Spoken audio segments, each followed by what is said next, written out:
నిఖిల్ గురించి చూసుకుంటే నిన్న కన్స్ట్రక్షన్ రూమ్లోకి వెళ్ళిన తర్వాత తనకైతే ఎవరెవరు ఇష్టం అనేది చెప్పి అనగానే నాకు అందరూ ఇష్టమే బిగ్ బాస్ అని చెప్పేసి అయితే అన్నాడు. సో పృథ్వీ అండ్ యష్మి వీళ్ళ పేర్లు అయితే చెప్పాడు. సో నీకు హౌస్ నుంచి బయటికి వెళ్ళిపోయి ముందు ఇంట్రెస్టింగ్గా చెప్పాల్సింది ఇదే, ఎందుకంటే హౌస్ నుంచి బయటికి వెళ్ళిపోయిన ఎవరు ఇష్టం అని చెప్తే అనగానే సోనియా బిగ్ బాస్ అని చెప్పేసి అన్నాడు. సోనియా నేను చాలా మిస్ అవుతున్నానని కూడా అన్నాడు అనమాట. సో ఒకసారి ఏమో అంటే ఇప్పుడు నాకు క్లారిటీ ఒకసారి ఎగ్ టాస్క్లో నేను ఒకసారి అన్నాను తన మైండ్ గేమ్ ఆడాడు. నాకు ఇక్కడ క్లారిటీ వచ్చేసింది తనకి యష్మి అంటే మిస్ అవుతున్నాడు అని అనగానే అది నిజంగానే మైండ్ గేమ్ ఆడాడు. నిఖిల్ మైండ్ గేమర్ అని నాకు ఇక్కడ అనిపించింది. సో ఇక పాయింట్లోకి వచ్చేస్తే ఇక్కడ తనకి ఇష్టమైన వాళ్ళు చెప్పంగానే సరే ఇక ఇక్కడ బాగా ఇష్టం, ఎందుకంటే తను బాగా మిస్ అవుతున్నారు, తన మోటివేషన్స్ అన్నీ యష్మి మిస్ అవుతున్నట్టు అక్కడైతే కనిపిస్తుంది అనమాట. సో తను మోటివేట్ చేస్తూ ఉంటే బాగా హ్యాపీగా ఉండేదేమో మరి నిఖిల్ గారికి.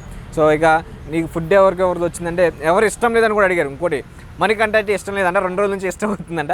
సో అదేంటో మరి మణికంఠ ఎందుకు ఇష్టం లేకుండా పోతుందో నాకు అర్థం కాదు. పృథ్వీకి ఇష్టం లేదు, అలాగే నిఖిల్కి ఇష్టం లేడు మణికంఠ. సో చూసుకుంటే ఇక ముగ్గురు ఫుడ్ అయితే ఇచ్చారన్నమాట. ఎవరిది, నబిల్ది, ప్రేరణది, అలాగే సీతది, ఇలా ముగ్గురు ఫుడ్ అయితే ఇచ్చారు. సో ముగ్గురు ఇక్కడ నాకు అనిపించింది ఏంటంటే సీతదే తీసుకెళ్ళి ఉంటే బాగుండు కదా అనే ఫీలింగ్ అయితే వచ్చింది.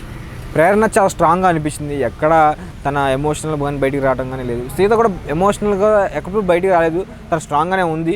బట్ కాకపోతే కొన్నిసార్లు తను ఏడ్చుతూ నాకు ఐ మిస్ మై ఫ్యామిలీ అన్నట్టుగా లైవ్లో అయితే చాలాసార్లు చూసాను. సో అలా అనిపించింది అన్నమాట. ఇక్కడ తనకి న్యూలీ మ్యారీడ్ కాబట్టి ఇంటికి వెళ్ళిన తర్వాత కూడా తనకి ప్రేరణకి చాలా లవ్ దొరకవచ్చు.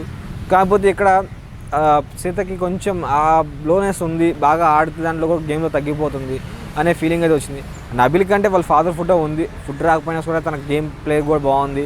సో తన టాప్ 2లో ఉంటుంది. నబిల్ రాకపోయినా కూడా ఏం ఫరక్ పడదని అనిపించింది. సో సీతది వచ్చుంటే బాగుంది అనే ఫీలింగ్ అయితే వచ్చింది.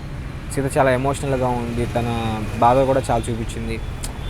కొంచెం ఎమోషనల్ అయితే ఉంది తనలో, బయటకు చూపించట్లేదు. ప్రేరణకు అలాంటి ఏం లేదు, చాలా హ్యాపీగా ఉంది అంటూగా కనిపిస్తుంది. ఎక్కడ కూడా తను ఎప్పుడు మిస్బ్యాలెన్స్ అవ్వలేదు. కొన్ని రోజులు తను హ్యాండిల్ చేసుకోగలుగుతుంది అనే ఫీలింగ్ అయితే వచ్చింది.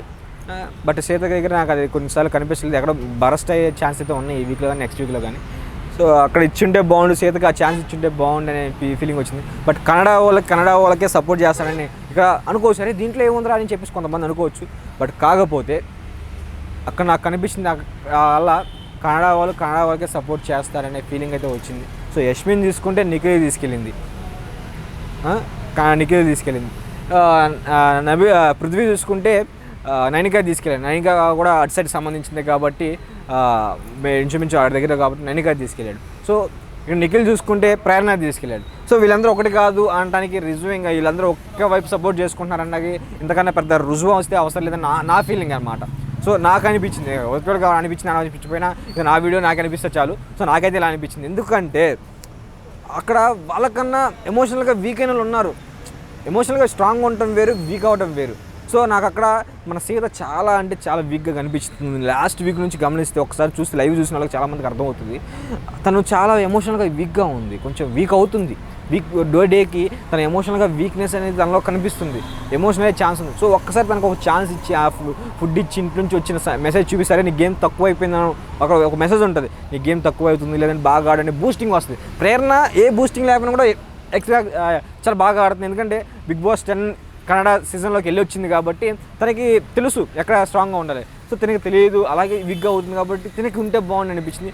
నిఖిల్ నాకు తెలిసి ఇదైతే తప్పు అయితే చేశాడు, కాకపోతే ఇక తప్పు కాదు, అది కన్నడ ఫేవరిజం అనుకోవచ్చు. కన్నడ వాళ్ళకి అతని ఫేవరిజం నిజంగానే నిన్నాళ్ళు గ్రూపిజం లేదనుకున్నా, కానీ ఇక్కడ ఈ ఫుడ్ ఇచ్చే అక్కడ మాత్రం ప్రతి చోట కనిపిస్తుంది గ్రూపిజం అనేది నాకు. ఎందుకంటే వాళ్ళు చేసిన ప్రతి పాయింట్ కూడా నాకు నచ్చలేదు, ఎందుకంటే వాళ్ళకి తీసుకోవడం అనేది ఎక్కడ నాకు నచ్చలేదు. వాళ్ళు చెప్పిన ప్రతి ముగ్గురు రీజన్లో కూడా వాళ్ళంటేనే ఇష్టం, వేరే వాళ్ళంటే ఇష్టం లేదు. సో చూసుకుని ఆ ఇష్టంలో కూడా వాళ్ళంటేనే ఇష్టం అనే విధంగా ఉంది. గేమ్ పరంగా నేను వీళ్ళని ఇష్టపడుతున్న బిగ్ బాస్ అనే ఒక్కరు కూడా చెప్పలేదు, గేమ్ పరంగా కానీ వేరే విధంగా కానీ లేదు బిగ్ బాస్ అని ఒకరు కూడా చెప్పలేదు. సో నాకైతే ఇక్కడ గ్రూపిజం అనే నాకు అనిపించింది. సో అక్కడ తీసుకెళ్లారు, కొంచెం ఎమోషనల్గా తను ఓకే అనుకుంది, బాగానే అనిపించింది. కానీ బట్ ఎక్కడా కూడా నాకైతే మంచిగా చేశారనే ఫీలింగ్ రాలేదు, గ్రూపిజం చేశారనే ఫీలింగ్గా వచ్చింది. ఎంతమంది నాలాగా వచ్చిందో వాళ్ళకి కింద కామెంట్ చేయండి, అలాగే మన ఛానల్ సబ్స్క్రైబ్ చేయండి, మర్చిపోకండి.